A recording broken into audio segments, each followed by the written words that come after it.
Sure, and thank you, Deborah, for taking the moment to interview me in this topic.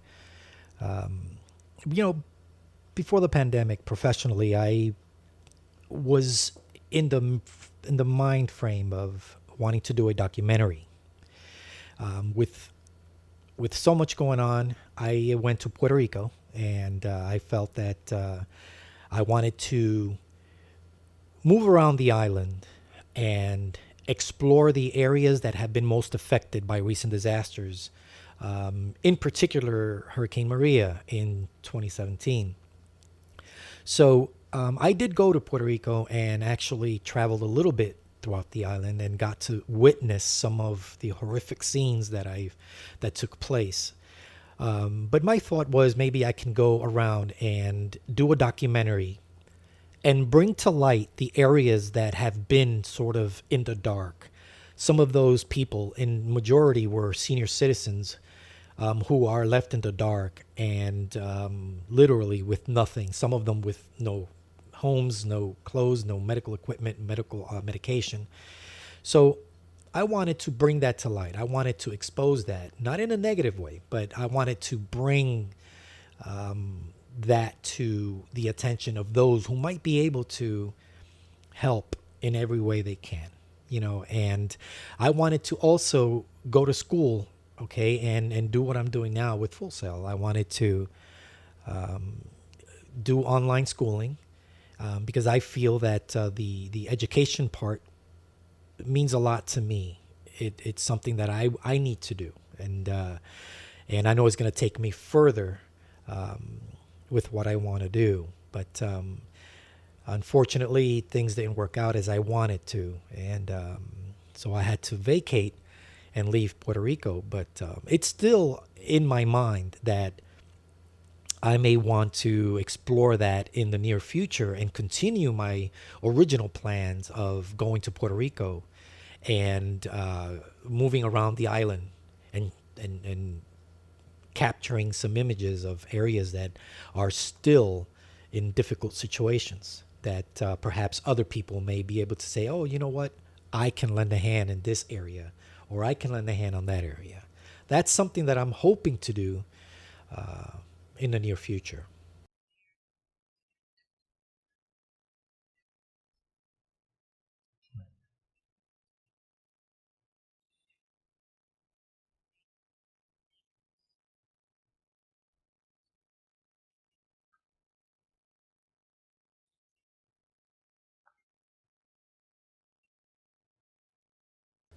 Okay, that's an excellent question. Wanda Vasquez is the actual governor of Puerto Rico, and she does back Trump. Now, this I will say, I don't know her personally, and I don't know the Senate of Puerto Rico. The Senate of Puerto Rico runs differently from the Senate here in the U.S. So they have their own independent Senate. Okay, so here's the thing with that. Puerto Rico, they are in need of a lot of help. And they received some. They didn't receive everything they should have received. Unfortunately, and I don't want to say the wrong things here, but there's a lot of situations where in Puerto Rico, the government in general has been known to be of a corrupt nature. And for whatever reasons, when Hurricane Maria occurred and lots of people here in the U.S. and in other areas sent food and supplies to a lot of the people in Puerto Rico. These were in those tractor trailer in the trailers there. Lots of merchandise, food, water. It was to the point where some of it was taken by some, I don't know, whomever did it are people of power, people who can get away with it.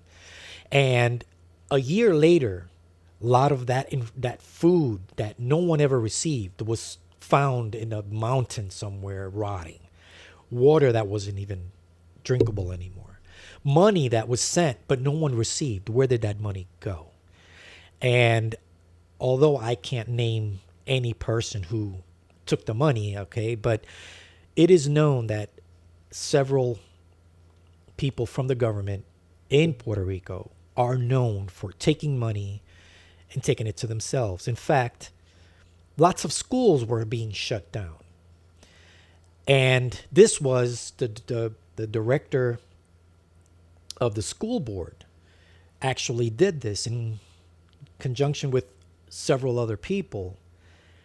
And lots of teachers were without work. Students were not even going to school. And later, a few years later, it was a conspiracy that was investigated by the FBI. And this person, as well as three other people, were arrested by the FBI because they actually pocketed thousands of dollars, millions actually, by closing down so many schools. So this was more of a, I'm going to do this because I want a bank account, bigger bank account, and I don't care what happens to the people of Puerto Rico. Meanwhile, the people are suffering. There's a lot of people that we don't hear because they're not the voices, but they're in the dark somewhere. And unfortunately, this happens with this kind of stuff in Puerto Rico. But she has backed up, Wanda Vasquez has backed up Trump. And, everybody has their point of view, and I respect people's point of views, or people's right to their point of view. I don't agree with hers particularly, but everybody has their right to their point of view. I just don't think that people realize the harm that they do in this situation by backing Trump up. There are devastating consequences that I think they do realize it. I just don't think they care to admit it. At least that's my point of view. I don't want to get political here, but I believe that's just my point of view. I just think that they're gonna go with the flow, so to speak, and see what happens.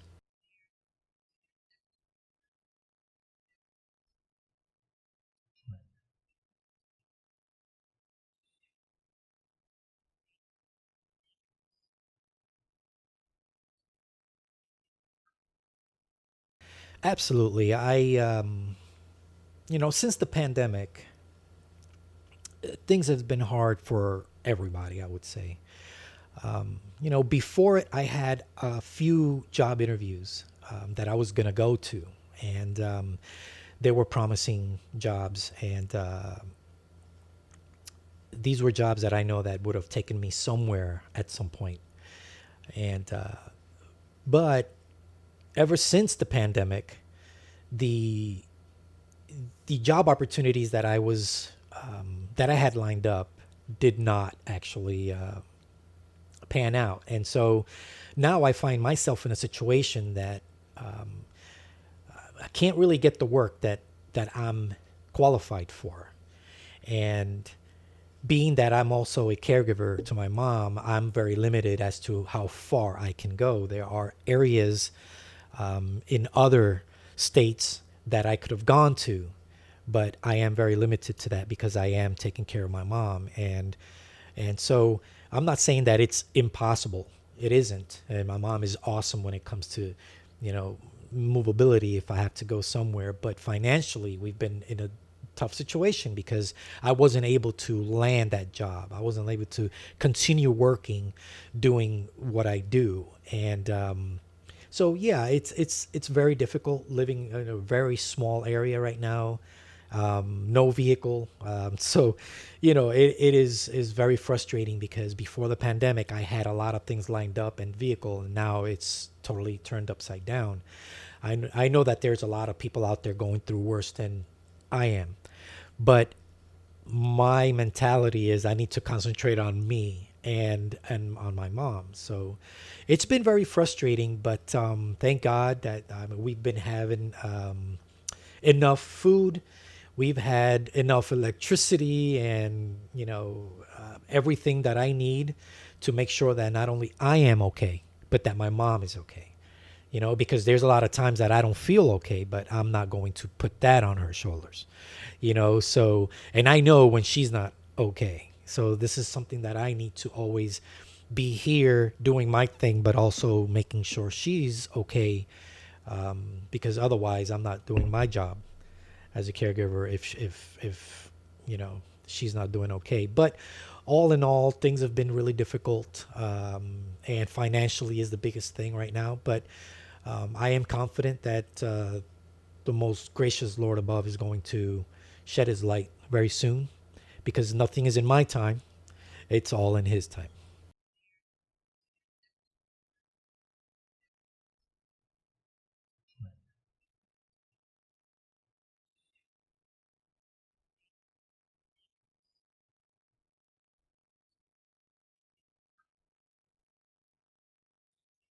Um, the thing with that is, I do have brothers and sisters here, but they they pretty much take their personal time personal.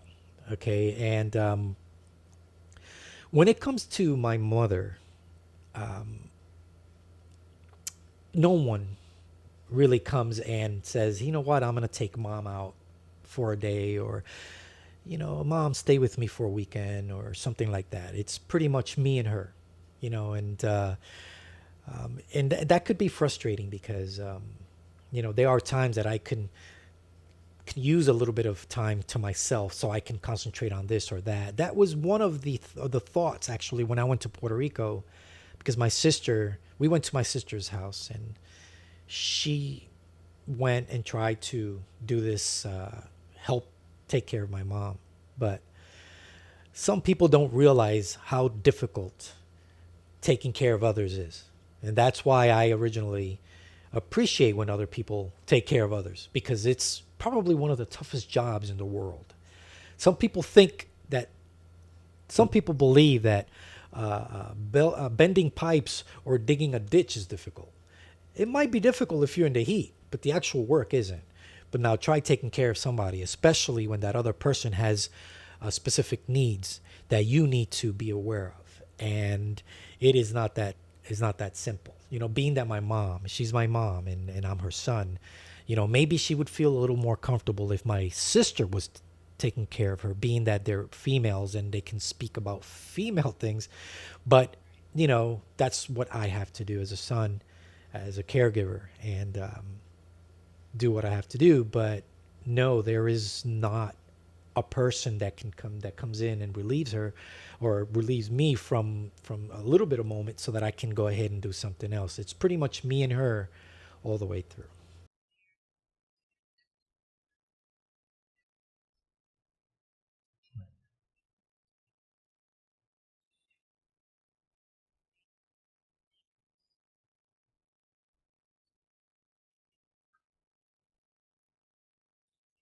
Well, that's another good question, and I'm going to tell you this. There's so many things that I'd like to do. I'm one of those type of people. I'm very creative. I love to do a lot of different things. Obviously, I want to be a film editor,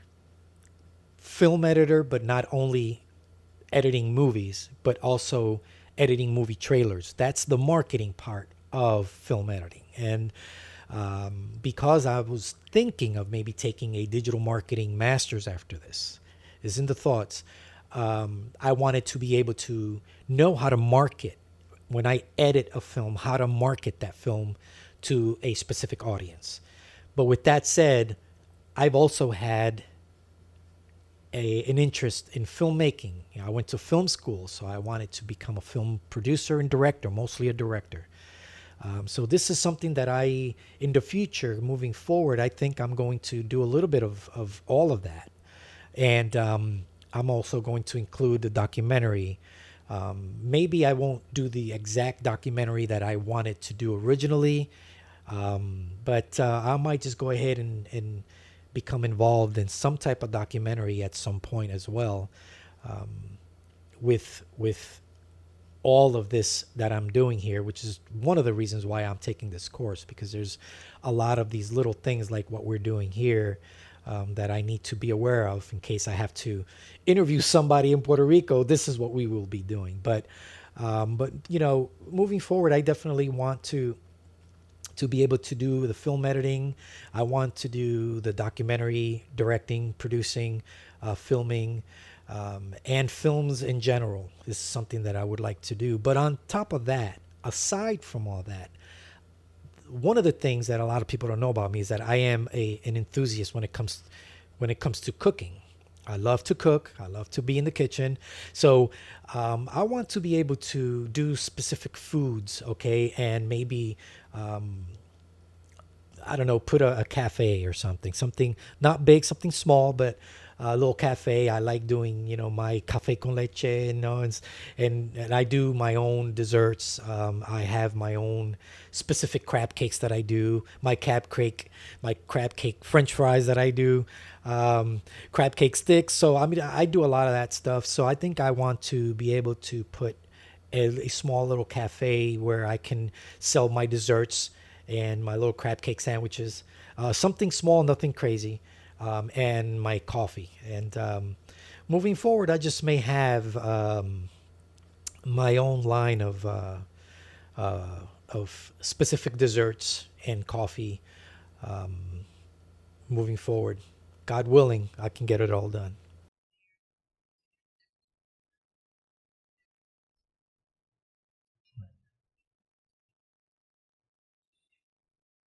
Absolutely. Anytime you're welcome. Absolutely. Absolutely.